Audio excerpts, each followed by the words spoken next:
जय हिंद एवरीवन। कैसे हैं आप लोग?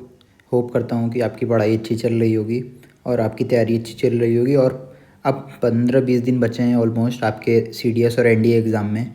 तो हम लास्ट मोमेंट में देखते हैं जो टॉपर होते हैं और जो फेलियर होते हैं, दोनों में सिर्फ यही 15-20 दिन का ही रहता है। जो लास्ट के दिन में थोड़ी मेहनत कर लेता है, थोड़ा अपने आप को पुश कर लेता है, वो पास हो जाता है, और जो नहीं कर पाता है वो फेल हो जाता है। तो मैं बताऊंगा कि कैसे आप 15 लास्ट के 15 डेज़ आपके डिसाइड करेंगे। ये CDS और NDA दोनों के लिए है। तो चलिए शुरू करते हैं। मैं अभी आप लोग के लिए अपने टेलीग्राम चैनल है मेरा, अगर आपने ज्वाइन नहीं किया तो अब जाके ज्वाइन कर लें। यूपीएससी रॉजर टेलीग्राम चैनल है। वहाँ पे मैंने फ़िज़िक्स के नोट्स अपलोड किए हैं और मैं क्विक नोट्स बना रहा हूँ कि आप जैसे लास्ट के वीक में सिलेबस थोड़ा बड़ा होता है तो हम रिवाइज़ नहीं कर पाते हैं। तो मैं GS के लिए, अभी तो टाइम कम है इसलिए मैं GS के लिए ही क्विक नोट्स बना रहा हूँ। आप जाके लास्ट वीक में उसको रिवाइज़ कर सकते हैं। ये NDA और CDS दोनों के लिए होगा। तो आप जाके टेलीग्राम चैनल ज्वाइन कर लो। इस मंथ के आखिरी तक मैं कर दूँगा अपलोड। तो चलिए आगे बढ़ते हैं।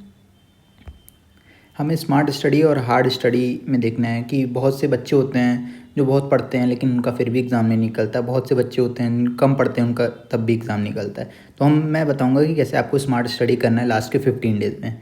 तो पहले चलिए ये देख लेते हैं ट्रेंड्स की CDS में सबसे ज़्यादा क्वेश्चन कहाँ से आते हैं। तो जो ज़्यादा जहाँ से क्वेश्चन आते हैं उस सब्जेक्ट्स को हम ज़्यादा टारगेट करेंगे। फॉर एग्जांपल साइंस में 23% क्वेश्चन आते हैं।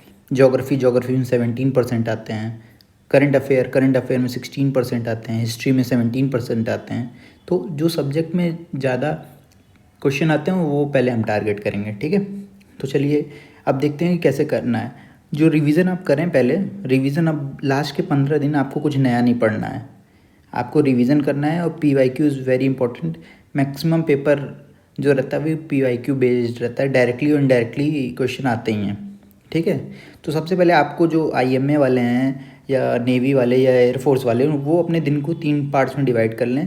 पहला पार्ट जो है जो सबसे हार्ड आपको लगता है, फॉर एग्जांपल अगर मैथ लगता है तो शुरू में मैथ रखें सुबह, फिर दिन में इंग्लिश या दिन में GS, शाम को इंग्लिश थोड़ा इजी है तो इंग्लिश आप शाम को रख सकते हैं, ठीक है। और जो NDA और OTA वाले हैं वो 2 पार्ट्स में कर सकते हैं। एक मैथ्स रख सकते हैं जो NDA वाले हैं, और इंग्लिश और GS एक साथ रख सकते हैं बाकी आधा दिन का। और जो OTA वाले हैं वो इंग्लिश और GS रख सकते हैं, ठीक है। और अब लास्ट के जो 15 दिन बचे हैं उसमें आप कोई न्यू टॉपिक ना पढ़ें। आप जो जितना पढ़ें उसको कलेक्ट करें, उसको आप अपने पास रखें और उसको बार बार रिवाइज करें, जिससे आपका क्वेश्चन ज़्यादा सही हो पाए, ठीक है। तो चलिए हम आगे बढ़ते हैं।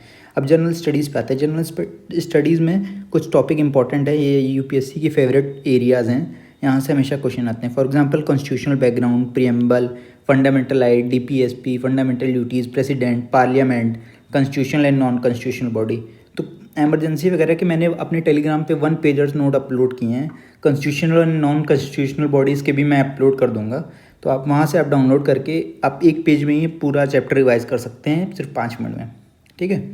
अब हिस्ट्री में कहाँ से क्वेश्चन आते हैं? UPSC के फेवरेट एरिया हैं जो इंपॉर्टेंट बैटल्स हैं, battle of Plassey, battle Maratha के साथ जो बैटल है, Anglo Maratha war, Anglo Mysore war, ये सब आप देख लीजिए।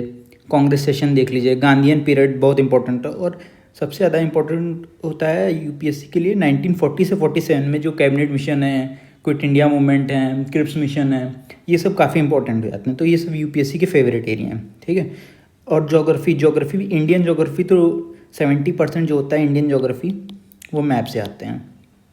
और फिजिकल जोग्राफी क्लास 11th की ये सफिशिएंट है। अगर आप ये पढ़ लेते हैं क्लास 11th की तो इट विल सफिशिएंट। और इंडियन जोग्राफी मैक्सिमम मैपिंग रहता है, तो मैपिंग को आप इग्नोर मत करिए, ठीक है।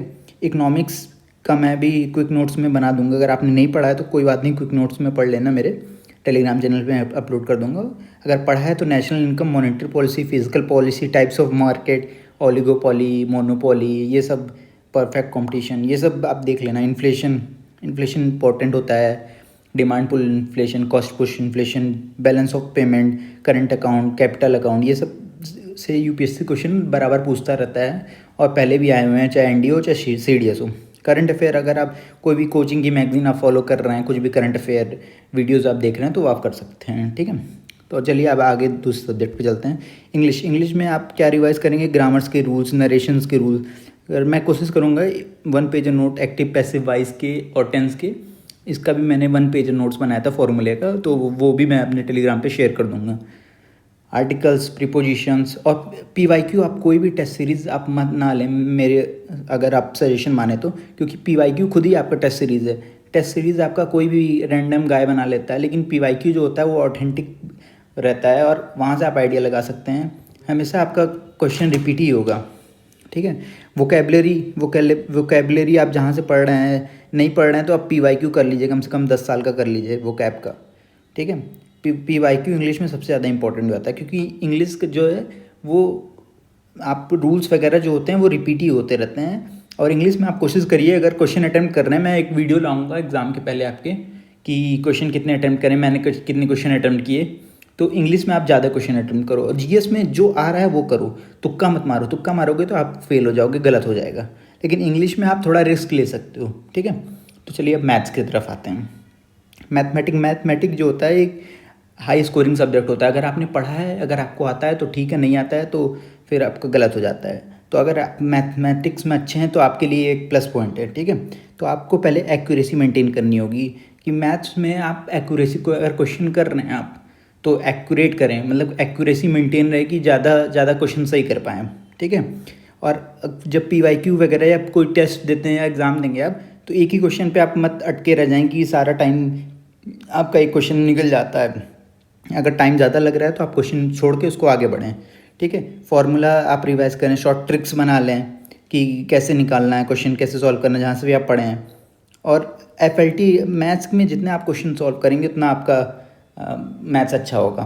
तो अगर आप कोई टेस्ट दे रहे हैं, आप टेस्ट PYQ नहीं किए हैं तो PYQ करें, हर 1-2 दिन पे एक PYQ कर लें और मिस्टेक अपने एनालाइज करें, वीक एरिया पे काम करें कि कौन सा एरिया, कौन सा चैप्टर आपका वीक है, कहाँ से क्वेश्चन ज़्यादा आ रहे हैं, ये ध्यान दीजिए कि कम आपकी मेहनत में ज़्यादा मार्क्स कैसे गेन करें। तो जहाँ से ज़्यादा मार्क्स आ रहे हैं वहाँ से आप करें।